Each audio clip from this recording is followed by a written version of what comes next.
toujours un réel plaisir, mesdames et messieurs, d'être parmi vous dans cette nouvelle édition du vendredi 24 avril 2026 que je vous invite à suivre jusqu'à son terme. Commençons tout de suite par les faits divers. Jusqu'à présent, l'auteur de l'accident qui a coûté la vie à Miyar, un jeune homme de 21 ans, reste introuvable. Le drame s'est produit à Mbatumtsangan, Mbuimangakeli.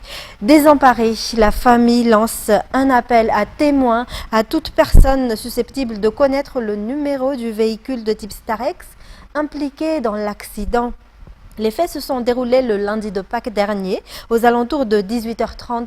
Selon les témoins présents sur place, le véhicule aurait effectué un dépassement avant de percuter Miyar, qui rentrait chez lui en moto. Indeniana Martina Nzaranjiansu nous rappelle les faits. Les traces de sang de Miyar sont encore visibles sur la chaussée aujourd'hui, comme ont pu le constater les journalistes sur place. C'est en contrebas du CMT d'Mbatumtsangan à Mbuimangakeli que s'est produit cet accident mortel ayant coûté la vie à ce jeune homme de seulement 21 ans le lundi de Pâques dernier. Miyar rentrait chez lui en direction d'Mbuimangakeli au moment des faits. Selon les témoignages, le véhicule de type Starex effectuait un dépassement lorsqu'il l'a violemment percuté. Toujours selon les témoins, de nombreux véhicules circulaient à ce moment-là. Les personnes présentes ont tenté d'arrêter plusieurs voitures pour transporter la victime, mais seul un fourgon a accepté de le conduire. Miyar a été transporté à l'OMI de Souavenanjin. C'est grâce à son téléphone portable que la famille a été informée du drame. Malheureusement, à leur arrivée, Miyar avait déjà succombé à ses blessures. À ce jour, le téléphone de Miyar serait toujours en possession de la personne ayant informé la famille, un élément qui pourrait permettre d'obtenir des informations sur le véhicule impliqué. La famille affirme avoir entrepris toutes les démarches pour retrouver l'auteur de l'accident, sans résultat jusqu'à présent. Les caméras de surveillance ont également été consultées, mais n'ont rien pu dévoiler.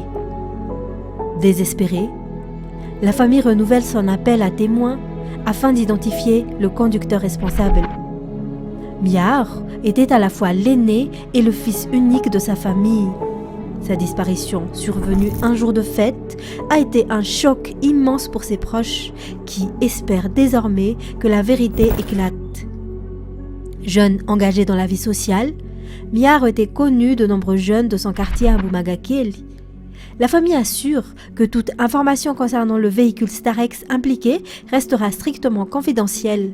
Elle appelle à la solidarité de tous pour faire avancer les recherches. Et puis 6 hommes et 2 femmes ont été arrêtés par la police les 20 et 22 avril à Tanzombat, district d'Antananarivo à Timjan. Ils sont accusés de vol et de vente de compteurs électriques ainsi que d'usurpation d'identité en se faisant passer pour des agents de la Jirama. L'enquête se poursuit et d'autres suspects sont activement recherchés, les autorités évoquant l'existence d'un réseau bien structuré.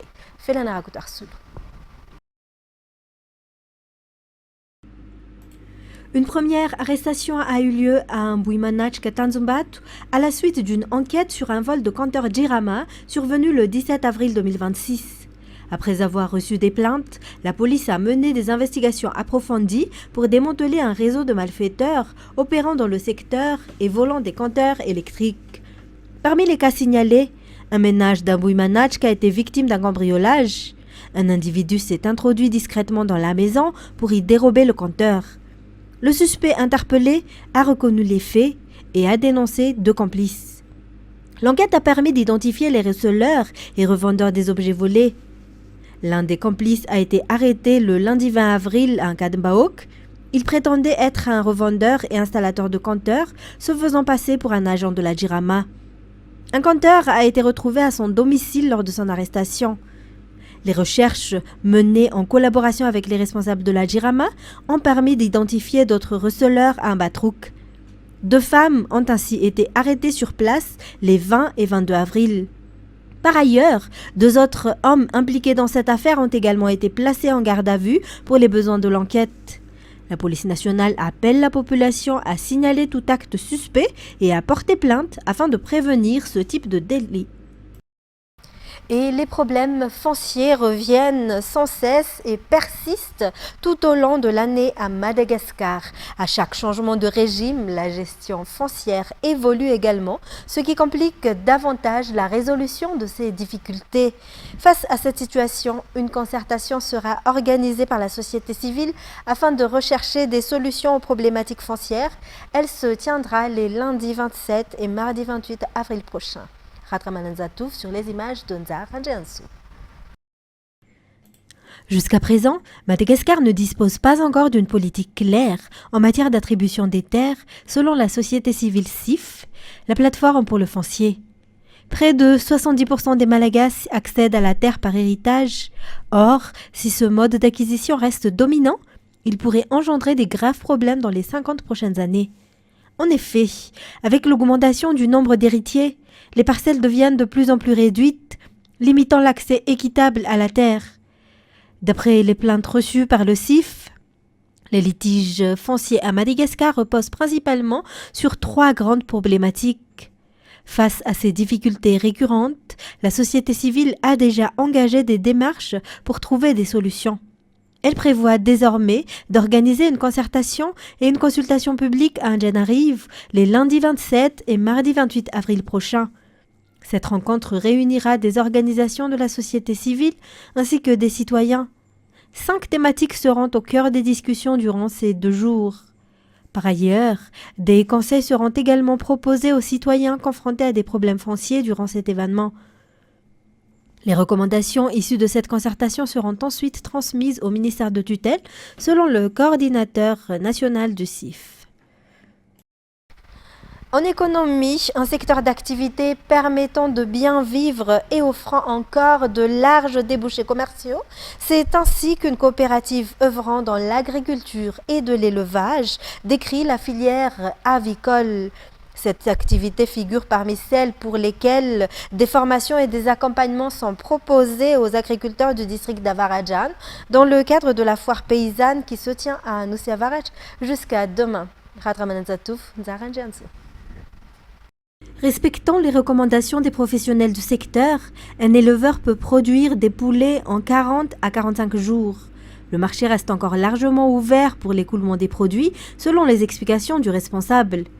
Les entrepreneurs intéressés peuvent d'ailleurs se lancer avec les moyens dont ils disposent. La filière avicole fait partie des activités mises en avant lors de cette foire paysanne dans le district d'Avarajan, organisée à Nusiavarach. Outre les conseils sur l'alimentation des animaux, les agriculteurs bénéficient également de formations pour devenir entrepreneurs dans le domaine de leur choix. La première édition de cette foire paysanne, qui se tient à Nusiavarach, prendra fin demain. Le coût de la vie a augmenté de 8% en 2025 contre 7,6% en 2024 selon le rapport des Nations Unies pour l'année 2025. Cette hausse s'explique notamment par l'augmentation des prix des produits de première nécessité dans un contexte de crise multiple. Par ailleurs, les recettes et les dépenses de l'État ont diminué en raison de la baisse des recettes fiscales, du recul des aides extérieures et de l'augmentation des dépenses liées à la Jirama, toujours selon ce rapport. Le point avec Natera Koutmav. Le taux d'inflation a atteint 8% en 2025 contre 7,6% en 2024, d'après le rapport des Nations Unies publié cette semaine. Cette hausse du coût de la vie est principalement due à l'augmentation des prix des biens de consommation courantes. La croissance économique de Madagascar a également ralenti en 2025, accompagnée d'un renforcement des fragilités structurelles. Le taux de croissance est passé de 4,2% en 2024 à 3,1% en 2025, dans un contexte marqué par des disparités entre les différents secteurs. Le compte courant présente également un déficit, notamment en raison de la hausse des droits de douane américains et de la fin de l'accord Africa Growth and Opportunity Act ou AGOA, selon l'ONU. En outre, les finances publiques ont enregistré une baisse des recettes et des dépenses dues à la diminution des recettes fiscales, à la réduction des aides extérieures et à l'augmentation des charges liées à la Jirama. La situation sociale demeure fragile et les inégalités persistent. D'après l'enquête MICS 2025 ou enquête par grappe à indicateurs multiples, des progrès notables ont été enregistrés, notamment la réduction du retard de croissance chez les enfants, l'augmentation du taux de scolarisation préscolaire et l'accroissement de l'utilisation des méthodes modernes de contraception. Cependant, des reculs préoccupants ont également été observés, tels que l'augmentation de la mortalité infantile, la baisse de l'accès à l'eau et à l'assainissement, la diminution du taux d'achèvement scolaire et la hausse des mariages précoces, en particulier chez les jeunes filles. Dans l'indice mondial de la fin 2025, Madagascar se classe 120e sur 123 pays, ce qui reflète un niveau de faim alarmant. Si l'éradication de la poliomyélite a été couronnée de succès, un premier cas de variole de Mpox a toutefois été confirmé à la fin du mois de décembre. Les inégalités restent par ailleurs marquées comme l'indique l'indice d'inégalité de genre où Madagascar occupe le 166e rang sur 172 pays. Les personnes en situation de handicap demeurent également largement marginalisées, selon le rapport de l'ONU pour l'année 2025.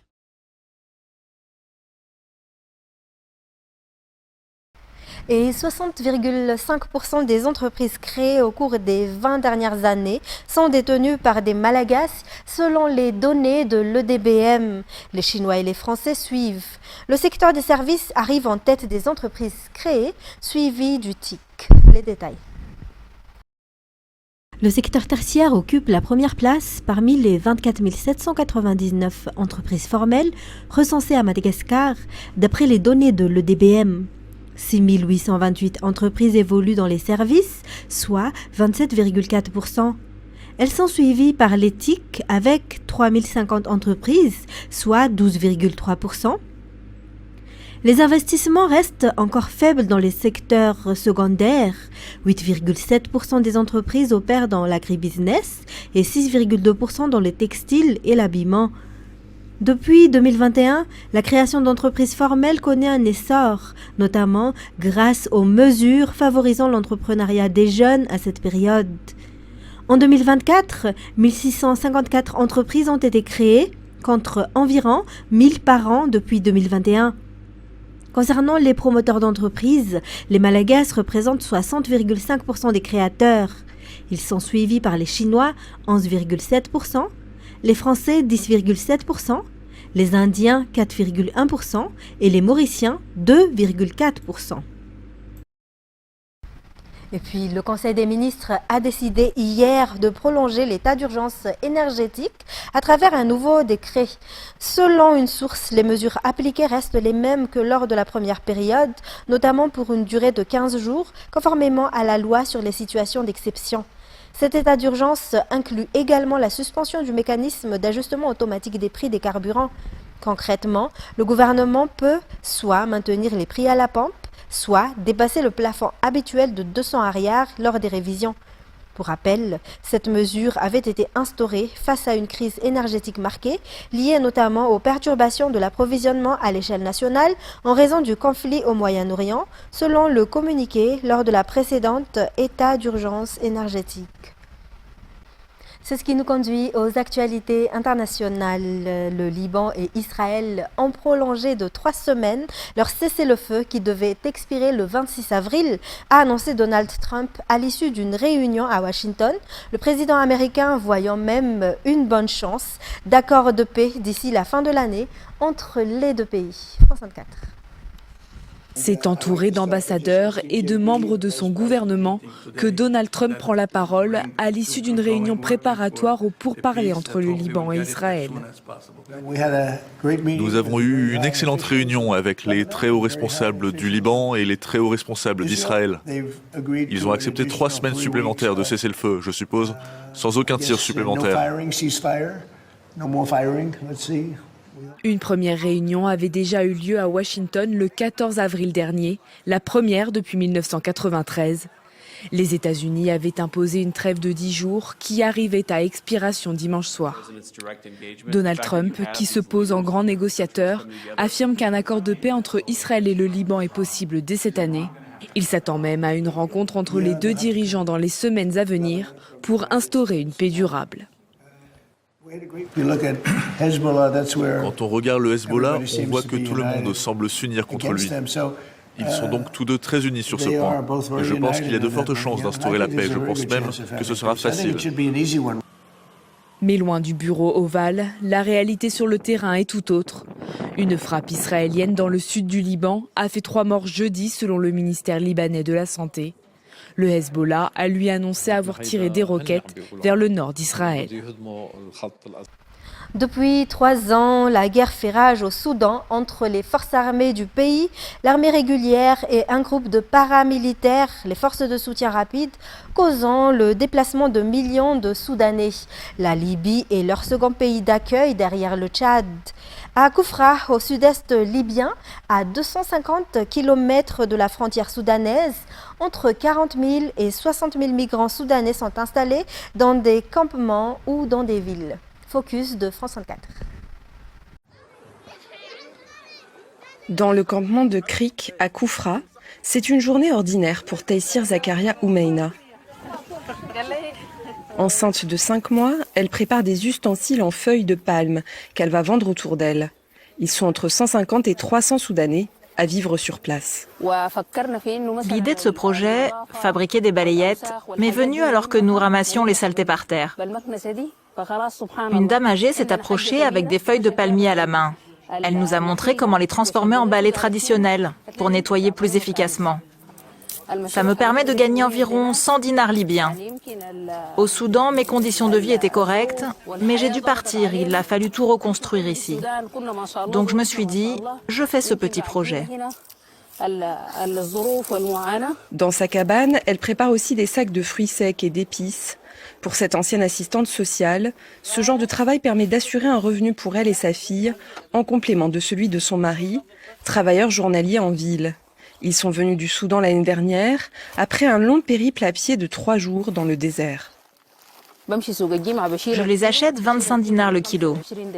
Et j'arrive à faire une marge de 10 dinars le kilo quand je les revends. C'est à peine de quoi couvrir le transport pour emmener ma fille à l'école. Ça me coûte tous les jours 10 dinars de taxi à l'aller et 10 dinars de taxi au retour.